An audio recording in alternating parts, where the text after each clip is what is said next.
Welcome into Bucs Insider Live. Casey Phillips here with senior writer and editor Scott Smith. We are coming to you a little bit sooner this week than normal because we are flying to Deutschland tomorrow and there's a hurricane coming. Casual week in Buccaneer world. Nothing to see here. So as always, we're going to get you prepared for everything you need to know for the upcoming game, this past game, talk about everything Buccaneer related. And if you have any questions for us, you can put them underneath the live video in the comment section on our Facebook. So for now, let's start with our news of the day. Jake Camarda got a heck of an award. Tell us what happened. I would say it's expected news. I would have been pretty mad if he did not win NFC Special Teams Player of the Week. Of course, it's all about me and how it makes me feel. Obviously, yes. No, I mean, he was. And I was thinking about this yesterday. It's not often that you get to witness the best game for your franchise ever played by a person in a specific position. Like, I think back to the day when Doug Martin had 251 yards and 4 touchdowns. That was the best day ever for a Buccaneers running back. Right. Jimmy Giles had 4 touchdowns against Miami in a game. That was the best day ever for a Buccaneers tight end.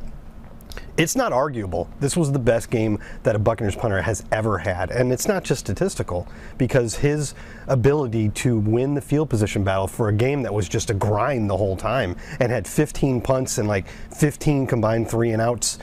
Field position mattered, and he made it happen. Mm-hmm. And he had 3 of the 8 longest punts in team history in one game. It's incredible. Including the 74-yarder that tied the record by Sean Landeta in 1997 for the longest punt the Bucs have ever had. And it wasn't just a number, because it was a critical juncture. The Buccaneers had come out in the second half, got the ball first, went 3-and-out disappointingly.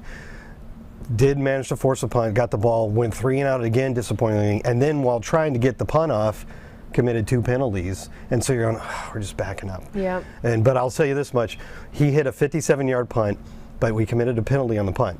The Rams at that point could either tack on 10 yards to the end of the return and take the ball and go, or back us up 10 yards and make us punt again. Bet they regret that decision. They made the wrong decision. They did. You know, and I thought about how incredible his leg strength and power is, not just for the distance he's getting, but how many times he was asked to kick in general in that game. Because technically he had 6 punts, but if we think about it, he really had 8, because he punted 8 times in terms of those penalties, having to redo it each time, and they didn't count. But in terms of what his leg was asked to do, and he kicked off. Yeah. So this guy had to kick so much and was still getting that kind of power behind his kicks, with his leg getting a lot of usage. Oh, by the way, he made 2 of the 4 special teams tackles as well. I saw that. Was incredible. I was a little concerned for him on that first one. I was like, oh God, but then you remember, he's a heck of an athlete. So, you know, and also shameless plug, we had him and Ryan Suckup on the radio show this week. They were great, so definitely check that out. Ryan had a big game too. Yes, they both had. I mean, he had the one games. blocked, but that's not his fault. Right. Bobby Wagner jumped over the line, but he made a 50-yarder, and it was 3 of 4. Yeah, so. Pretty incredible. All right, so also I know that there were so many milestones we were talking about going into that game, but one we hadn't even addressed was this streak of consecutive passes without an interception for Brady. There's a little bit of a, superstitious factor there. Exactly, and this is why I figured we'd tell everybody that, we don't talk about these beforehand, but now that it's happened, we can talk about it. So tell everybody the statistic. And it's also been put in notes, it's been put in stories.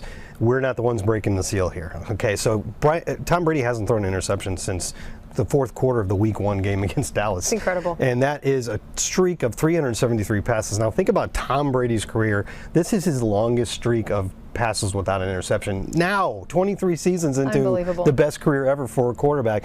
And he's getting close. Hopefully he'll make that mark. He's passed his own best, 729. So he needs 30 more to have the longest streak in NFL history. Wow. And we're not jinxing it, folks. It's already out there. Everybody's already talked about it. We just thought we'd let you know. If something happens, don't blame us. It's not our fault.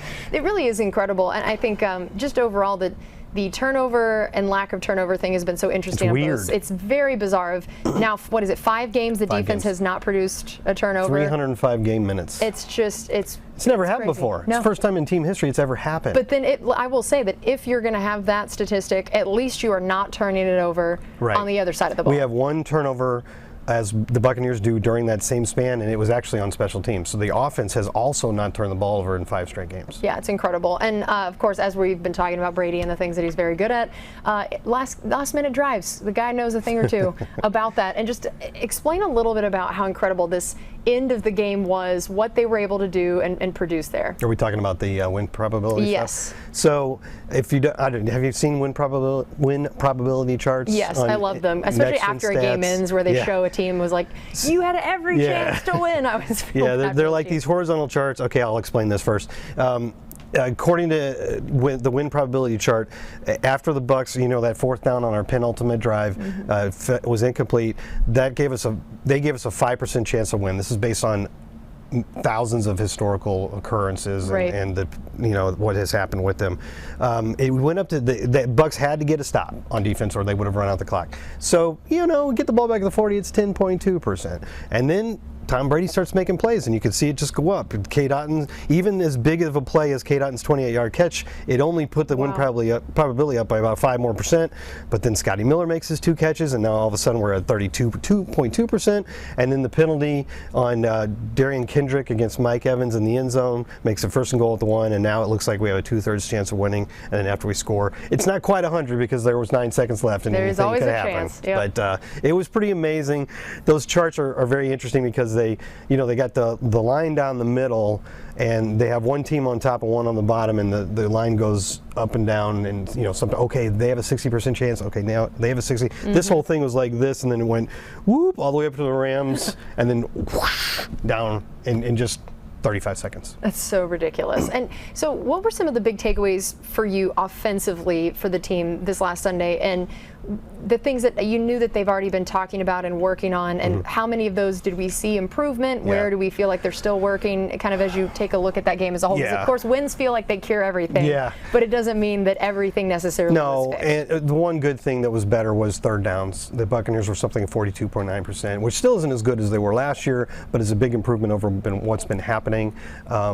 So that was a big improvement. Otherwise, the overall numbers on offense weren't great. But what I take away from that, and especially at the end of the game, was when they were taking away Mike Evans and Chris Godwin, Scotty Miller, K-Dotton, a couple guys became reliable targets that Tom Brady could count on. And you have to have that. And think about the fact that through a lot of the last 2 years of unbelievable offensive success, we've generally had a 3rd guy and even a 4th guy that Tom Brady could count on and was comfortable going to. Rob Gronkowski for a long time, Antonio Brown. It's sort of been by committee this year, and there's been a shuffling of the lineup due to injuries. But you saw in this game, I would think that would make Tom Brady more comfortable and confident going to guys like K-Dotton and Scotty Miller, when the defense is putting all their resources on stopping our 2 big guys. Right. No, that makes complete sense. And how about defensively? I know that one thing we've really talked about is the need for a complete game, both sides of the ball. And I mean, as we saw that win probability chart, they did not give us a lot of odds, even the idea of the defense having to get that stop. That was so critical and crucial to get the ball back. So we know that they made some huge plays to just keep the team in this game. Just in your mind, what is the big takeaway defensively especially after these last few games where there's been some critique and criticism there? Well, I'm going to sound repetitive, but I'm going to say 3rd downs, and that was an issue last week when talking about the problems that the Bucs were having sustaining success going into the second half, especially on defense. Todd Bowles said 3rd downs, and we really were doing poorly on both. But if you look at this game, they only gave up 206 yards. They only gave up 9 first downs. This is much better than the Buccaneers have. And remember, the numbers were pretty good through 3 games. So the last 5 games haven't been particularly good. But look at this. I mean, half as many first downs as they'd allowed on average. The 3rd down percentage way down, more than 100 yards less overall. The rushing defense was much better. I know the Rams have a terrible running attack. I get it. Yards per carry, completion percentage. I mean, that's a big one because less than 50%, you don't see that a whole lot. You don't see that too many times. And average game per play, 3.7 is a really low number for a team to get on offense throughout an entire game. So just improvement across the board, but I think the most important thing there is 3rd downs.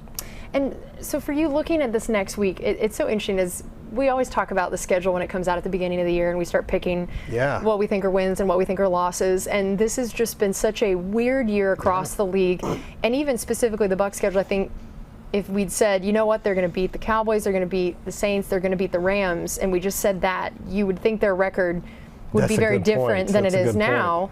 And then you would have looked at the Seattle game before the season started and thought, no Russell Wilson. Traded away Russell. They got rid of Bobby Wagner. Like, this is a team that's in rebuild mode, and this is an easy W going into this point, and that is absolutely not the case for this game. So what do you think we should know about the Seahawks and what this matchup could look like, particularly compared to what we would have thought earlier in the year? Yeah, the thing we need to know is the Seahawks are good. They're good, and especially on offense. And Geno Smith is one of the biggest stories of the entire NFL this season. He has performed amazingly well. He's got a 107.2 passer rating. It's like third in the entire league, and it's deserved. This isn't fluky. He's doing it again and again. He also moves well, but he's been very, very accurate. He can still hit the deep ball, which was the big thing in the Russell Wilson era, but he also works the intermediate area probably better than Russ did for most of his time there. That just wasn't his thing.